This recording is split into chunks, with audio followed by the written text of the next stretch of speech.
Assalamualaikum warahmatullahi wabarakatuh. Selamat pagi anak-anak, selamat berjumpa ya. Hari ini bagaimana? Mudah-mudahan semua sehat ya. Kita ketemu lagi ya sama Ibu, walaupun online. Mudah-mudahan Ibu bisa sedikit menjelaskan dari materi yang akan kita bahas. Kemarin Ibu sudah memberikan PPT atau PowerPoint tentang kemagnetan, di mana di PPT itu diantaranya ada cara membuat magnet, cara menghilangkan sifat magnet, kemudian benda-benda yang berdasarkan sifat kemagnetannya, dan yang lainnya. Itu semua bacaan ya. Yang dibahas di sini, yang akan Ibu bahas di sini lebih detailnya adalah nanti tentang gaya Lorentz-nya, karena di situ akan ada cara menghitungnya. Kalau kemarin yang kamu baca di PPT itu ada cara membuat magnet. Di antaranya adalah digosok, induksi atau dan konduksi. Digosok ini biasanya antara magnet yang permanen itu akan digosok dengan benda yang akan diberikan atau dibuat magnet. Itu digosok-gosokkan, tapi digosoknya harus searah ya, tidak boleh bolak-balik. Kemudian ada induksi. Kalau induksi itu adalah dialiri arus, tapi arusnya tidak boleh bolak-balik, dia harus searah. Harus searah ya, tidak boleh bolak-balik. Namanya DC. Kemudian ada konduksi. Kalau konduksi itu adalah hanya didekatkan. Jadi magnet yang permanen didekatkan dengan benda logam atau besi contohnya. Nanti di bawahnya besi itu bisa bersifat magnet, bisa menarik paku-paku kecil misalkan. Itu cara konduksi, hanya didekatkan saja, tidak menempel. Kemudian kalau kita punya magnet itu sifat kemagnetannya bisa mudah hilang. Itu caranya digimanain?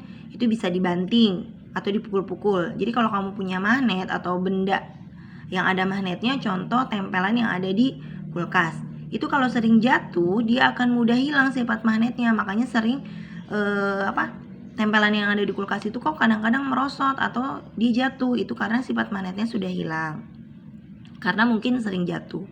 Kemudian dibakar. Kalau dibakar itu pasti akan hilang. Kemudian dialiri arus bolak-balik. Nah, kalau arus listriknya bolak-balik itu pasti akan hilang sifat kemagnetannya. Oke. Kenapa sifat magnet itu bisa hilang? Pada magnet atau pada benda-benda yang memiliki sifat kemagnetan bisa hilang sifat kemagnetannya ketika si elementer pada magnet. Jadi di dalam magnet itu ada yang namanya elementer magnet atau magnet kecil. Dia akan berbaris rata, arahnya sama semuanya, tidak ada yang berantakan. Ketika dipukul, si elementer pada magnet itu dia akan berantakan, makanya akan hilanglah sifat kemagnetannya. Itu kenapa, alasannya kenapa sifat magnet itu bisa hilang. Nah, kemudian ada benda berdasarkan sifat kemagnetannya. Nah, benda kalau dilihat dari sifatnya itu ada 3 macam. Ada ferromagnetik. Nih, ferro ini adalah benda yang kuat, dia menarik magnetnya. Jadi kalau didekatkan dengan magnet dia bisa tertarik. Contohnya apa? Besi, baja.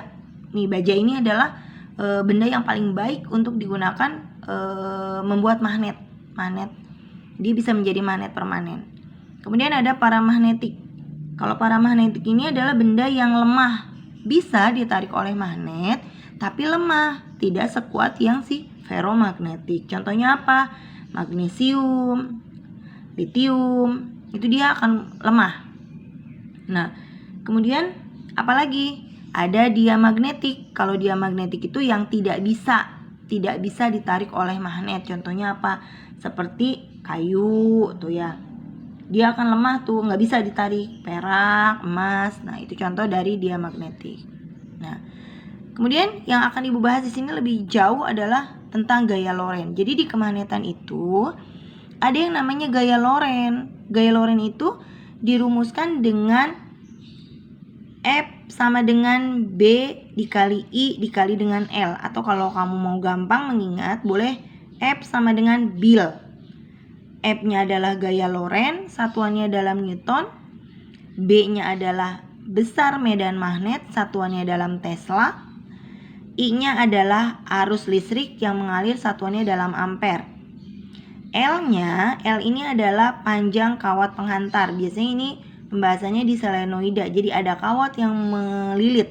Jadi panjang kawat yang M ini ya. M ini satuannya dalam meter. Jadi si panjang kawat satuannya dalam meter. Ketika ketemu satuannya dalam senti, kamu harus merubah dulu ke dalam satuan meter. Begitupun si arus. Jika arus yang mengalir pada rangkaian pada kawat sebesar miliampere, mikroampere, berarti kamu harus rubah dulu ke dalam ampere. Ingat, kembali ke hukum kolom. Di hukum kolom sudah dibahas. Kalau ketemu dengan satuan mili atau mikro, harus dirubah ke dalam satuan ampere. Masih ingat nggak? Mili itu berapa? Mikro itu berapa? Silakan kamu buka kembali sambil ingat-ingat kembali ya. Milinya berapa, mikronya berapa.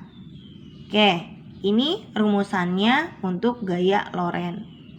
Rumusan ini bisa diputar. Nah, perputarannya bagaimana? Perputarannya sama seperti yang pernah Ibu jelaskan. Oke, kita lihat perputarannya. Perputaran rumusannya di mana F sama dengan B dikali I dikali dengan L. Ketika si B-nya ditanya, maka putar rumusannya berarti F per I dikali dengan L. Ketika I ditanya sama dengan F per B dikali dengan L. Ketika L yang ditanya sama dengan F dibagi B dikali dengan I. Ini perputarannya. Jadi dari satu rumusan ini bisa jadi 4 ya dengan yang ini. Nah, sekarang contoh soalnya seperti ini. Sebuah kawat penghantar memiliki panjang 2 meter. Jadi ada kawat penghantar, dia memiliki panjang 2 meter. Kawat tersebut dialiri arus listrik. Arus listriknya sebesar 2 ampere. Yang berada pada medan magnet, tetap ya, medan magnetnya itu 5 Tesla. Pertanyaannya, berapakah besar gaya Lorentz yang dialami kawat penghantar itu? Jadi kita pengen tahu nih, gaya Lorentz pada kawat penghantar itu berapa? Seperti biasa, diketahuinya ditulis dulu L-nya 2 meter, I-nya 2 ampere, B-nya 5 Tesla. Pertanyaannya apa? F-nya berapa?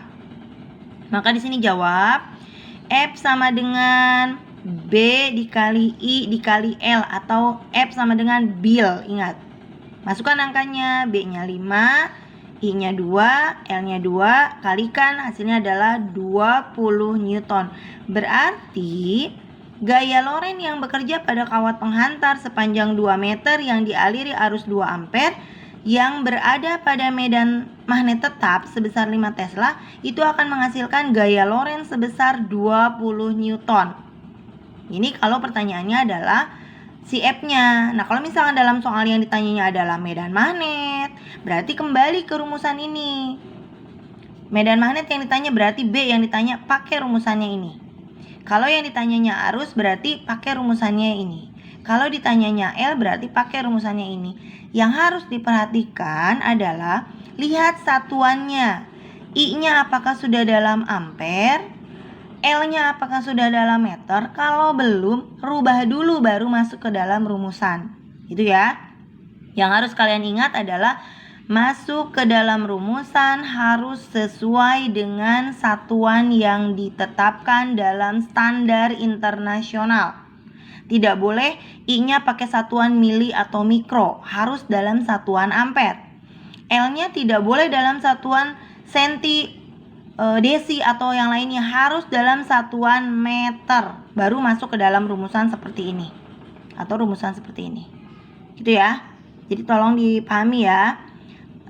Silakan nanti dipelajari kembali cara-cara menghitungnya. Boleh kamu ganti angka-angkanya untuk memudahkan kamu menghafal rumusannya. Oke, sampai sini silakan kamu pelajari ya contoh soal ini. Kemudian nanti Ibu akan memberikan soal yang harus kalian kerjakan dan dikumpulkan hari ini juga. Jangan lupa di buku tulis dengan caranya difoto, kirim di classroom. Ibu minta kirim di classroom. Tugasnya ditulis di buku latihan kamu, kemudian dikirim, difoto dan dikirim.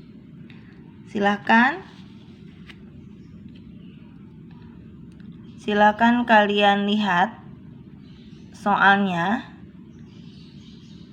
soalnya seperti ini, ada 3 soal. Nanti akan Ibu foto ya. Ibu akan foto soalnya, silakan kamu kerjakan. Mungkin sampai di sini penjelasan dari Ibu tentang gaya Loren. Nanti yang mau bertanya boleh lewat WA, silakan. Yang tidak paham boleh bertanya sama Ibu. Yang pasti soalnya dikerjakan, jangan sampai tidak karena akan masuk nilai harian. Sampai di sini Ibu ucapkan terima kasih. Assalamualaikum warahmatullahi wabarakatuh.